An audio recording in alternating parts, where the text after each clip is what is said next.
Good morning students.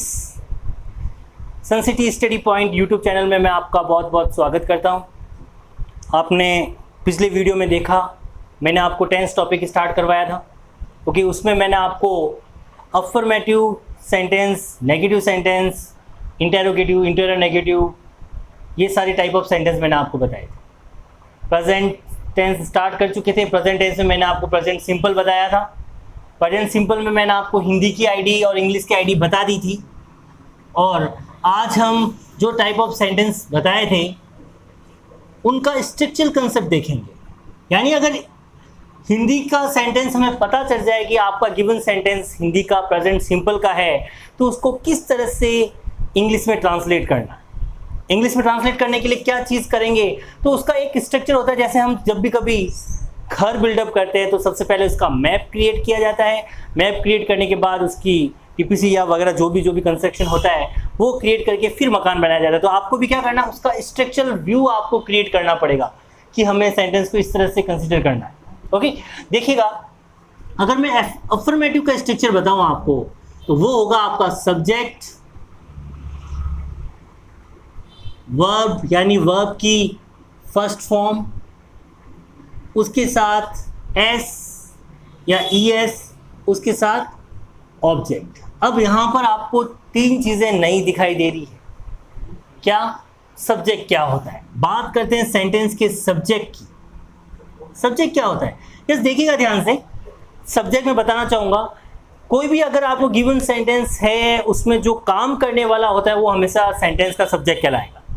जो भी sentence है अगर आपको दिया गया है, यानी वे मैदान में फुटबॉल खेलते हैं, वे मैदान में फुटबॉल खेलते, तो फुटबॉल खेलने का काम कौन कर रहा है? वे। तो वे यहाँ पे क्या हो जाएगा? वे यहाँ पर सेंटेंस का सब्जेक्ट हो जाएगा। अगर मैं कहूँ तालाब में मछलियाँ तैरती है, तो तालाब में तैरने का काम कौन कर रहा है? मछलियाँ कर रही है, तो मछलियाँ आपके यहाँ पर क्या हो जाएगी? मछलियाँ आपके यहाँ पर सब्जेक्ट हो जाएगी। कभी भी कुछ लोग ये कंसेप्ट में बिठा लेते हैं कि हिंदी के सेंटेंस में जो चीज़ पहले आ जाती है, वाक्य के स्टार्ट में जो पहले होता है वो आपका क्या होता है? सब्जेक्ट होता है। जी नहीं, ये बिल्कुल भी कंसेप्ट दिमाग में ना रखें। आप दिमाग में क्या रखेंगे? आप दिमाग में सिर्फ एक चीज़ रखेंगे कि सेंटेंस में वर्क करने वाला क्या होता है? काम करने वाला हमेशा सेंटेंस का सब्जेक्ट होता है। ध्यान दीजिएगा, अगर मैं कहूँ सब्जेक्ट क्या होता है? वाक्य में कार्य करने वाला, वाक्य में कार्य करने वाला सब्जेक्ट होता है। यस, नेक्स्ट कंसेप्ट है वर्ब का। ओके, वर्ब क्या होती है? सिंपल सा कंसेप्ट है, वर्ब यानी क्रिया। वर्ब यानी क्रिया, यानी अगर मैं सिंपल से वर्ड में कहूं कि सब्जेक्ट के द्वारा वाक्य में जो कार्य किया जाता है, सब्जेक्ट के द्वारा वाक्य में जो सब्जेक्ट के द्वारा वाक्य में जो कार्य किया जाता है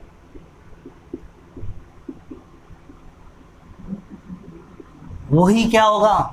वही आपके सेंटेंस का सब्जेक्ट होगा। ओके, यस, बात करते हैं ऑब्जेक्ट की। ऑब्जेक्ट ऑफ द सेंटेंस यानी जिसे हम कह सकते हैं कर्म। ओके, कर्म क्या होता है? ऑब्जेक्ट क्या होता है?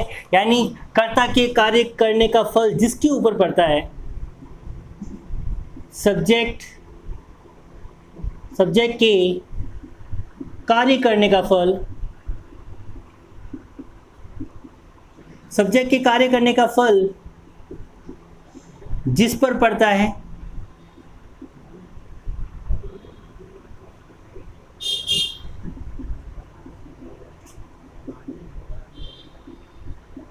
वह ऑब्जेक्ट ऑफ द सेंटेंस होता है, यानी सेंटेंस का ऑब्जेक्ट होता है।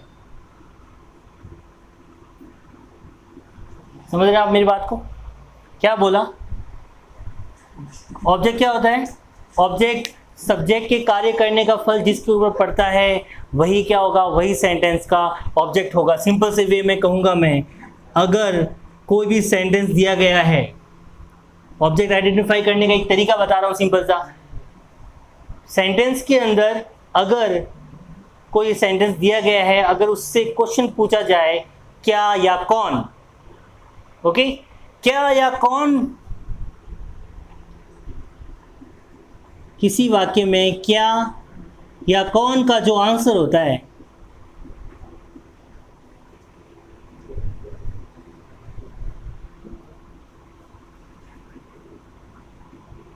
वही क्या होगा, वही आपका ऑब्जेक्ट होता है। जैसे मैं एक हिंदी में सेंटेंस दे रहा हूँ, आपको पता नहीं चलता है, राम आम खाता है, ये आपका सेंटेंस है,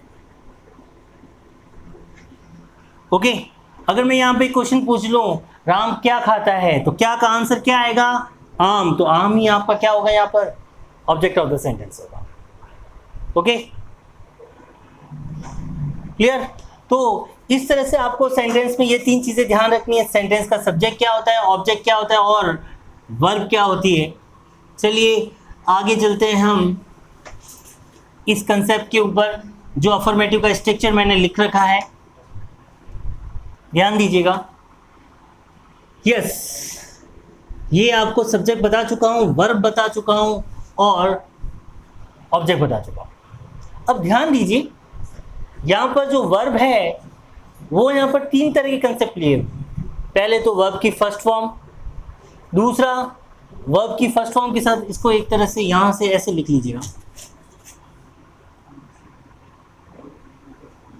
ऑब्लिक करके लिख दीजिए, ताकि आपको ध्यान रहे कि प्रेजेंट सिंपल टेंस के अंदर आपको ये वर्ब के तीन कंसेप्ट याद है। क्लियर, ध्यान दीजिएगा। यस, यहां पर मैं बात करता हूं वर्ब को यूज करने को लेकर, ध्यान दें। देखिएगा, प्रेजेंट सिंपल का सेंटेंस हो तो वर्ब की फर्स्ट फॉर्म यूज कब की जाती है, ध्यान दीजिए।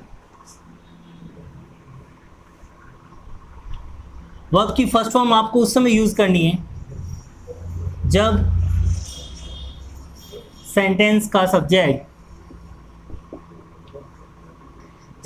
का सब्जेक्ट, प्लूरल हो। प्लूरल यानी बहुवचन अगर सब्जेक्ट होता है आपका, सेंटेंस का सब्जेक्ट कैसा होता है, बहुवचन होता है, तब वहां पर हमेशा वर्ब की फर्स्ट फॉर्म के साथ एस या ईएस यूज नहीं करेंगे, जस्ट ओनली वर्ब की फर्स्ट फॉर्म यूज करेंगे, ओके। जैसे एक एग्जांपल देखिए, वे मैदान में फुटबॉल खेलते हैं।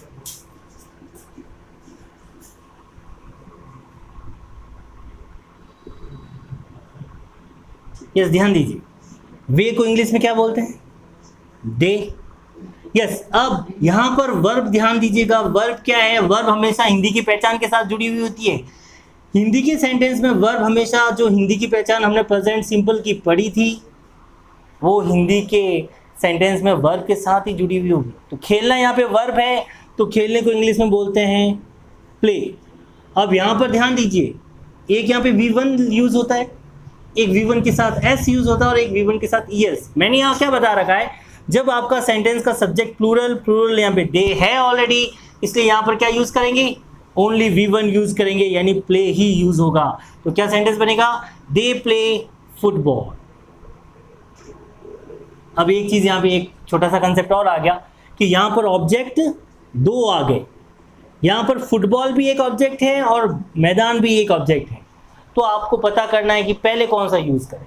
तो पहला, आप हमेशा हिंदी के वाक्य में जो वर्ब से पहले जो ऑब्जेक्ट यूज होता है वो आप पहले यूज करोगे, या फिर एक दूसरे तरीके से याद कर लो कि जिस ऑब्जेक्ट के पीछे प्रेपोजिशन हो, मैं यहाँ पर एक प्रीपोजिशन की तरफ वर्क कर रहा है, तो यहाँ पर मैदान क्या हो जाएगा, सेकंड ऑब्जेक्ट हो जाएगा। तो सेंटेंस क्या बनेगा, they play football in the ground. Students, एक चीज छोटी सी ध्यान दें आप यहाँ पर हिंदी के सेंटेंस में, ध्यान दीजिएगा। जब भी आप हिंदी से इंग्लिश बनाते हैं तो इंग्लिश हिंदी के सेंटेंस की जस्ट उल्टी होती है, ऑपोजिट होती है। देखिएगा कैसे, सब्जेक्ट तो बिल्कुल उसी प्लेस पे लगेगा, लेकिन यहाँ देखिए, खेलना यानी यहां से सबसे लास्ट में यहां पहले आ गया फुटबॉल, मैं इन द ग्राउंड। देख रहे हैं आप, हिंदी बिल्कुल उल्टी बन रही है इंग्लिश की। यानी अगर हिंदी का कोई सेंटेंस है उसका जस्ट ऑपोजिट बन रहा है आपका इंग्लिश। इससे भी आपको पता चल जाएगा कि आपकी इंग्लिश करेक्ट है या नहीं। यस, आगे चलते हैं। तो आपने यहाँ पे एक चीज देख ली, सेंटेंस के अंदर दो ऑब्जेक्ट आ जाए तो क्या करेंगे, इसका भी एक अफर्मेटिव का स्ट्रक्चर ध्यान रखें। क्या दो ऑब्जेक्ट आ जाएंगे तो क्या करेंगे आप, ऑब्जेक्ट दो है, ऑब्जेक्ट टू ऑब्जेक्ट, दो ऑब्जेक्ट वाला सेंटेंस का स्ट्रक्चर आ जाए तो क्या करेंगे,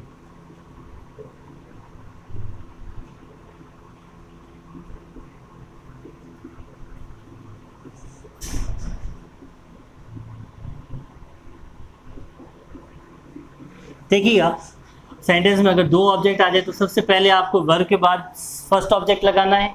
बता चुका हूं कि ऑब्जेक्ट फर्स्ट कौन सा होता है, ऑब्जेक्ट फर्स्ट वो होता है जो हिंदी के सेंटेंस में वर्ब से जस्ट पहले हो या जिसके पीछे प्रेपोजिशन ना हो। उसके बाद आप प्रीपोजिशन लगाओगे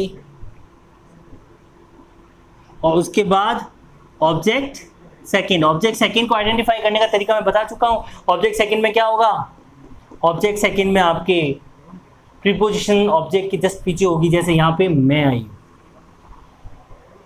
ओके, लेकिन अगर मैं बात करूं टू वर्ब्स की, दो वर्ब अगर सेंटेंस में आ जाए आपके हिंदी के सेंटेंस बिल्कुल टिपिकल बनेंगे। तो इसी तरह के स्ट्रक्चर्स आपको यूज करने हैं टू वर्ब्स वाले। दो वर्बें आ जाएगी तो आप उस सेंटेंस को हिंदी से इंग्लिश में ट्रांसलेट कैसे करेंगे। ध्यान दीजिए, अगर मैं लिखूं हम खाना खाना चाहते हैं, हम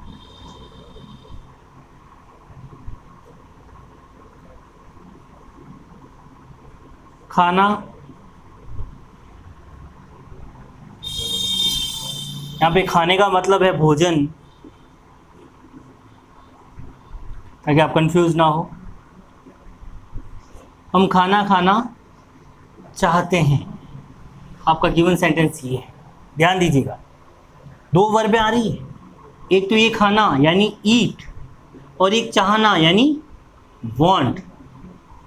ऑब्जेक्ट सिर्फ एक आया है भोजन, वर्बें दो आ गई। कौन सा स्ट्रक्चर आप यूज़ कीजिएगा, ध्यान दीजिएगा कैसे सेंटेंस में आप स्ट्रक्चर यूज़ करोगे। ऑब्जेक्ट सबसे पहले सब्जेक्ट यूज़ करेंगे। यस, पहली वर्ब यानी ये जो अपन कंसेप्ट यूज़ करते हैं वो हमेशा फर्स्ट वर्ब में यूज़ करेंगे। तो जो आपकी पहली वर्ब होगी, फर्स्ट वर्ब, अभी मैं ये भी बताऊंगा कि फर्स्ट वर्ब कौन सी होती है। फर्स्ट वर्ब उसको यूज़ करोगे या तो फर्स्ट फॉर्म के साथ एस या फर्स्ट फॉर्म के साथ ई एस। पहली वर्ब, उसके बाद आप यूज़ करोगे टू, उसके बाद second verb and object. That's all. ये आपका कंसेप्ट होगा जब सेंटेंस में आ जाती है आपकी दो वर्ब्स, टू वर्ब्स का कंसेप्ट आ जाए। देखिएगा, इसको ट्रांसलेट करते हैं, ट्रांसलेट कीजिएगा इसको। सेंटेंस है हम खाना खाना चाहते हैं या हम भोजन करना चाहते हैं। देखिएगा ध्यान से,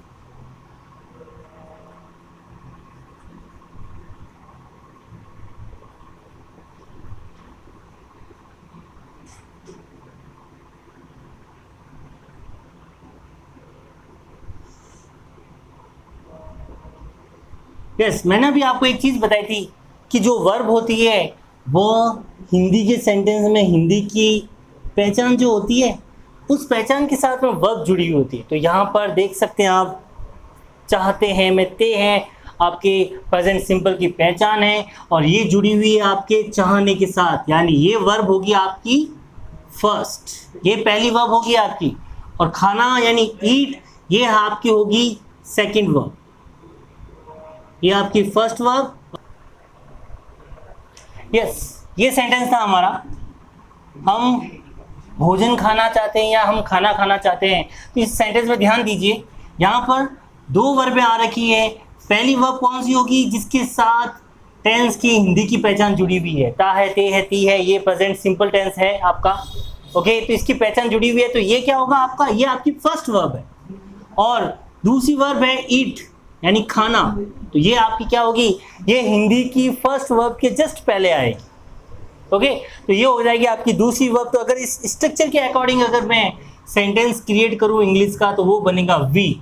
यस, फर्स्ट वर्ब कौन सी है, चाहना, चाहने को इंग्लिश में क्या बोलते हैं, वांट। ओके, तो वांट आ गया, तो मैं यहाँ वांट लिख रहा हूँ, लेकिन एक चीज ध्यान दीजिएगा कि मैं यहाँ पर वर्ब की फर्स्ट फॉर्म यूज करूँ या उसके साथ एस या ईएस भी यूज करूँ। जी नहीं, हम वर्ब की फर्स्ट फॉर्म ही यूज करेंगे, क्योंकि वर्ब की फर्स्ट फॉर्म हमेशा प्लूरल सब्जेक्ट के साथ यूज की जाती है। एक्चुअली एक वर्ब में एक कंसेप्ट होता है, आपने सिंगुलर या प्लूरल वाला कंसेप्ट देखा होगा, जब भी किसी भी नाउन के साथ एस या ईएस लग जाता है तो वो नाउन प्लूरल बन जाता है। लेकिन अगर एक वर्ब के साथ एस या ईएस लगती है तो वो वर्ब सिंगुलर कन्वर्ट हो जाती है, यानी जिस समय आपका सब्जेक्ट सिंगुलर होगा तो आपको वर्ब भी सिंगुलर की नीड पड़ेगी। और वर्ब को सिंगुलर करने के लिए क्या करते हैं, उस वर्ब को सिंगुलर करने के लिए या तो उसके साथ एस यूज किया जाता है या उसके साथ ईएस यूज किया जाता है।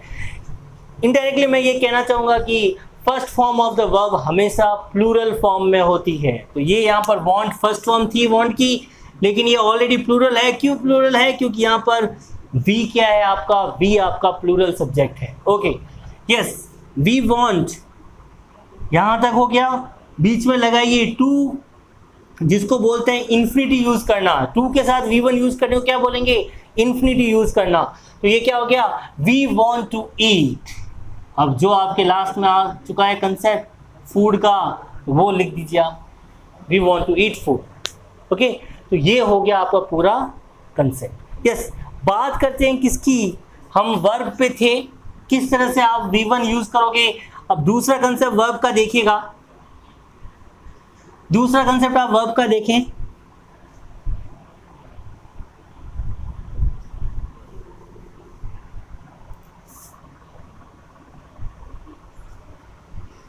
यस, एक कंसेप्ट वर्ब का एक और था, क्या था, वर्ब प्लस या तो एस या ईएस। अब देखिएगा, ध्यान दीजिएगा क्या करना हमें। आप देखिए, ये आपके यहाँ पे वर्ब है, वर्ब के साथ एस कब यूज करेंगे और वर्ब के साथ ईएस कब यूज करेंगे। सबसे पहले कंसेप्ट बता रहा हूं मैं ईएस का। देखिएगा, यदि वर्ब का लास्ट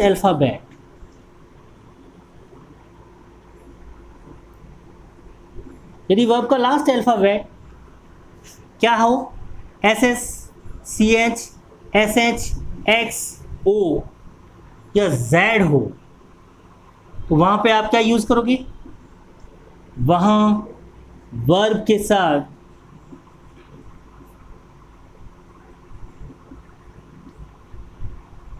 ईएस यूज करें।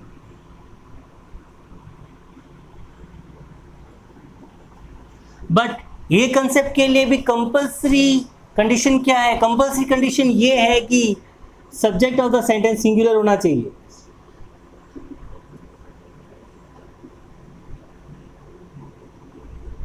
सब्जेक्ट ऑफ सेंटेंस कैसा होना चाहिए, सिंगुलर होना चाहिए। जब ये कंडीशन सेटिस्फाई हो तभी आपको इस कंडीशन में जाना है। कुछ एग्जांपल देखिएगा, जैसे मैं लिखता हूं पुश, सब्जेक्ट सिंगुलर होगा तो पुश का क्या हो जाएगा, पुशेज हो जाएगा। कैच, कैच का क्या हो जाएगा, कैचेज हो जाएगा। पास, पास का क्या हो जाएगा, पासेज। फिक्स, फिक्स का हो जाएगा फिक्सेज। और गो, गो का हो जाता है गोज। एंड जेड के ऊपर एक मीनिंग आती है बज, जिसको बोलते हैं भिन्न भिनाना, तो इसका क्या हो जाएगा, बजेज। ओके, तो ये है आपका कंसेप्ट। V1 के साथ ES कब यूज़ करते हैं। ओके, तो ये रहेगा आपका आज का टॉपिक प्रेजेंट सिंपल का। नेक्स्ट इसके आगे V1 के साथ S कब यूज़ किए करते हैं वो हम नेक्स्ट वीडियो में देखेंगे। Thank you so much. Like subscribe करना ना भूलें। Thank you so much.